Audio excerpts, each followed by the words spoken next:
Detectives talk about a moment in certain cases.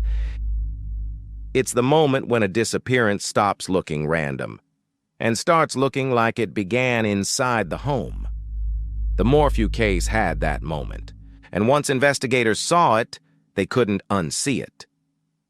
Mother's Day weekend, 2020, Maysville, Colorado.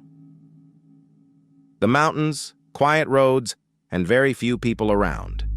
The kind of place where someone riding a bicycle would be noticed. But on that morning, no one saw her. Not once. When the bicycle was discovered down an embankment, it should have answered something.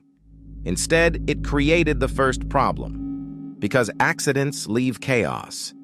This scene looked arranged, too clean, too quiet, too empty. Almost like someone needed people to believe a ride had happened, even if it never did.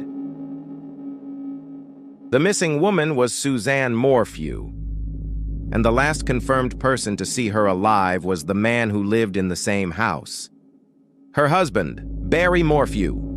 That alone doesn't mean anything until detectives start checking time. Because time doesn't lie. Phones record it, vehicles record it, locations record it, and in this case, the morning began to look strange. Movements that didn't match the story. Trips that didn't last long enough to make sense. Trash thrown away in multiple places across a town that was almost empty that day. Investigators noticed something unsettling. It looked like someone was trying to make small things disappear, before anyone even knew a crime had happened. But the detail that changed everything wasn't outside the house. It was inside the marriage. Messages Suzanne had sent to someone she trusted. Messages that investigators later described as deeply serious. She had reached a point where she was preparing to leave. Not someday, soon. And people who study domestic cases know something frightening about that moment. It's the most dangerous time in a relationship, when one person realizes the other is truly done.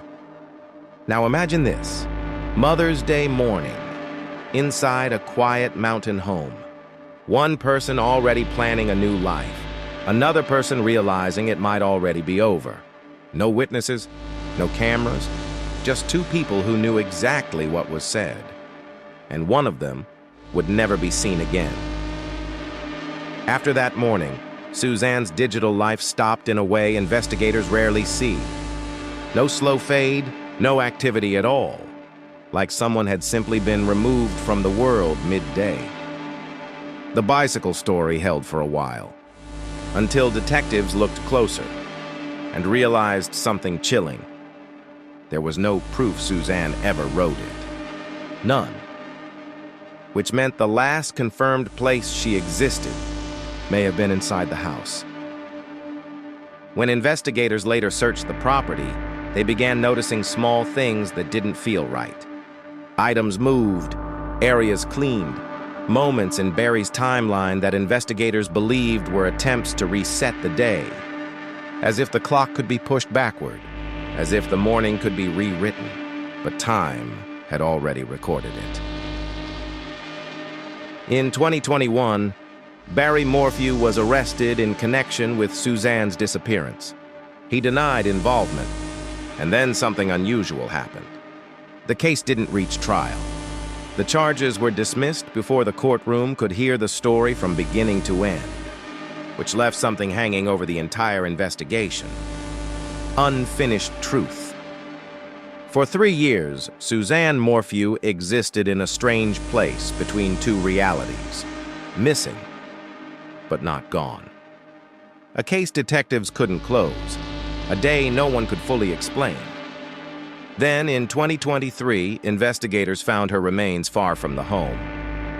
And suddenly, one thing became undeniable. Suzanne didn't vanish on a bike ride.